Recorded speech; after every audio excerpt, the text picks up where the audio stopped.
എങ്ങനെയാണ് ഈ സംഗീതത്തിന്റെ ഒരു ജേണി?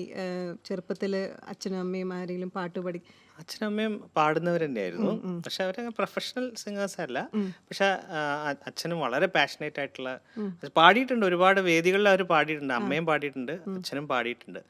ആം, അവരിൽ നിന്ന് തന്നെയാണ് എനിക്ക് മ്യൂസിക്. അച്ഛനാണ് എനിക്ക് ആദ്യം ഗുരു? ആദ്യ ഗുരു എന്ന് പറയും. പിന്നെ അതിനുശേഷം ചേളന്നൂർ സുകുമാരൻ ഭാഗവതം എന്ന് പറഞ്ഞാൽ അദ്ദേഹം വേണമെങ്കിൽ പെട്ടെന്ന് അറിയാനായിട്ട് നമ്മുടെ ഗിരീഷ് പുത്തഞ്ചേരി ചേട്ടൻ്റെ ഭാര്യ പിതാവാണ്. ഓ ശരിയാ. അദ്ദേഹത്തിൽ നിന്നാണ് ഞാൻ ആദ്യമായിട്ടൊരു കർണാട്ടിക് സംഗീതം മ്യൂസിക് എന്താണെന്ന് അറിയുന്നത്, പഠിക്കുന്നത്.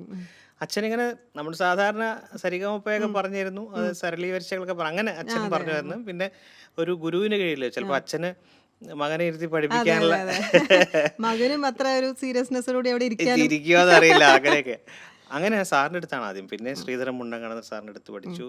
പാല സി കെ രാമചന്ദ്രൻ സാറിൻ്റെ അടുത്ത് പഠിച്ചു. ഇപ്പം പെരുമ്പാവൂർ ജി രവീന്ദ്രനാഥ് സാറിൻ്റെ അടുത്ത് കർണാട്ടിക് പഠിക്കുന്നുണ്ട്.